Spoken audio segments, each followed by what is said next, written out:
Medina মসজিদের নির্মাণ কাজের সময় ধরা হয়।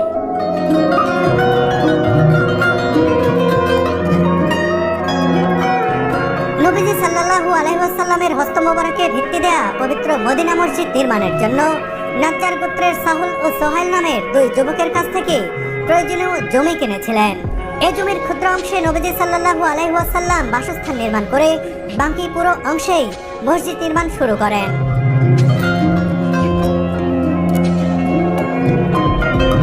ঐতিহাসিকদের মতে মদিনা মসজিদে সর্বপ্রথম মেহরাব, মিম্বার, আজান দেওয়ার স্থান বা মিনার এবং অজুর স্থানের ব্যবস্থা করা হয়। বর্তমানে মসজিদে নববী শরীফ বহুগুণ বড় ও সম্প্রসারিত। সম্পূর্ণ আধুনিক নতুন নকশার ভিত্তিতে এটিকে সম্প্রসারণ ও পুনর্নির্মাণ করা হয়েছে, যাতে একসাথে কয়েক লাখ মুসল্লি এখানে নামাজ আদায় করতে পারেন।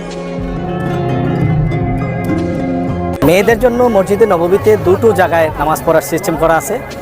একটা হলো 328, বর্তমান নাম্বার 328, পূর্বের 15 নম্বর গেট, এই যে মালিক আবদুল্লাহ গেট, অথবা আপনি বলতে পারেন এটাকে মুবিন পিক আনোয়াল মদিনা, এখানে। আর একটা হলো অবরয়, ওই দিক থেকে 37 নম্বর গেট, সেটা আগের নাম্বার ছিল 25 নম্বর গেট, বাবু সালামের পাশে, বাবু সালামের পিছনে পাশের দিকে। আচ্ছা, ওই 25 নম্বর থেকে যারা জিয়ারা করতে চায় মেয়েদের, সে মেয়েদের জিয়ারার জায়গাটা ওই সাইডে, এই সাইডটায় শুধু নামাজ পড়া যায়।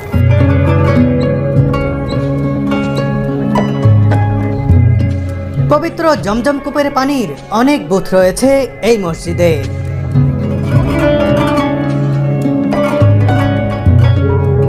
যে যত খুশি খেতে পারবেন এই পানি, ইচ্ছে করলে বোতলে ভরে নিয়ে যেতেও পারবেন।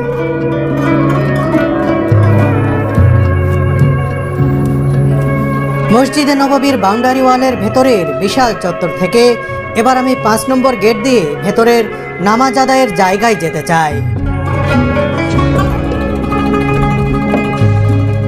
এই দরজার পাল্লার বিশালত্ব আর কারুকাজ দেখে মুগ্ধ হতেই হবে।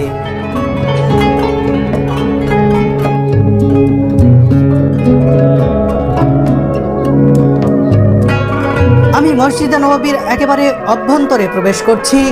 এই অনুভূতিটাই অসাধারণ। পরপর দুটি দরজা পেরিয়ে ভেতরে প্রবেশ করতেই অভিভূত হলাম এর সৌন্দর্য দেখে।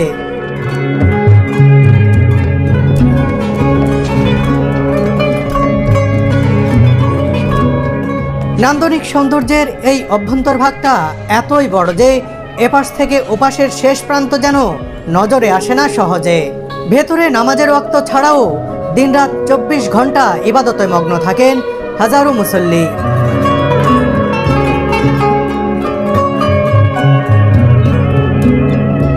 সারি সারি পিলার আর পিলারের গায়ের কারুকাজ নয়ন জুড়িয়ে দেয়।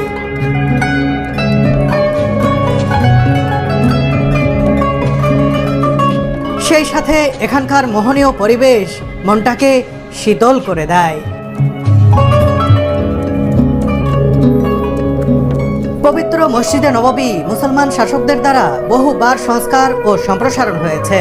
নবীজি হযরত মুহাম্মদ সাল্লাল্লাহু আলাইহি ওয়াসাল্লামের পরলোক গমনের পর ইসলামের দ্বিতীয় খলিফা হযরত ওমর রাদিয়াল্লাহু তাআলা আনহু 638 খ্রিস্টাব্দে মসজিদে নববীর এক দফা সম্প্রসারণ ও সংস্কার কাজ করেন।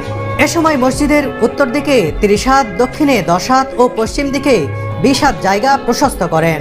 এরপর তৃতীয় খলিফা হযরত ওসমান গনি জিন্নুরাইন রাদিয়াল্লাহু তাআলা আনহুর খেলাফতকালে 646 থেকে 647 খ্রিস্টাব্দে খেজুর পাতার পরিবর্তে মসজিদের ছাদে ব্যবহার করা হয় সেগুন গাছের কাঠ। পরবর্তীকালে খলিফা আল ওয়ালিদের সময় মদিনা মসজিদটি আধুনিক ইমারতে পরিণত হয়। ওয়ালিদ 707 খ্রিস্টাব্দে সম্পূর্ণ নতুন আঙ্গিকে পবিত্র মসজিদে নববীকে সাজিয়ে তোলেন। এ সময় সর্বপ্রথম মসজিদে নববীর 4 কোণায় 4টি মিনার স্থাপন করা হয়। 775 থেকে 785 খ্রিস্টাব্দের মধ্যে খলিফা মাহদী পবিত্র এই মসজিদটি আবারও সম্প্রসারণ সহ সংস্কার কাজ করেন। পরবর্তীতে 1481 খ্রিস্টাব্দে মামলুক সুলতান কয়েদ বে পবিত্র মসজিদে নববীর মধ্যে গম্বুজ প্রতিষ্ঠিত করেন। 1839 খ্রিস্টাব্দে পবিত্র এই গম্বুজ শরীফে রঙের আস্তরণ দিয়ে সবুজ গম্বুজ বানিয়েছিলেন ওসমানী সুলতান দ্বিতীয় মাহমুদ।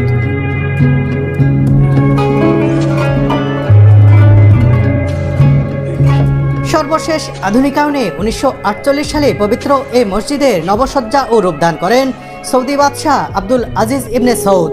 1953 থেকে 1955 সাল নাগাদ এই মসজিদ আবারও আধুনিকায়ন করা হয়। বর্তমানে এই মসজিদটির আয়তন ৮,৮৯০ বর্গমিটার। বিশালাকার এই পবিত্র মসজিদের সমস্ত রক্ষণাবেক্ষণের দায়িত্ব সৌদি রাজ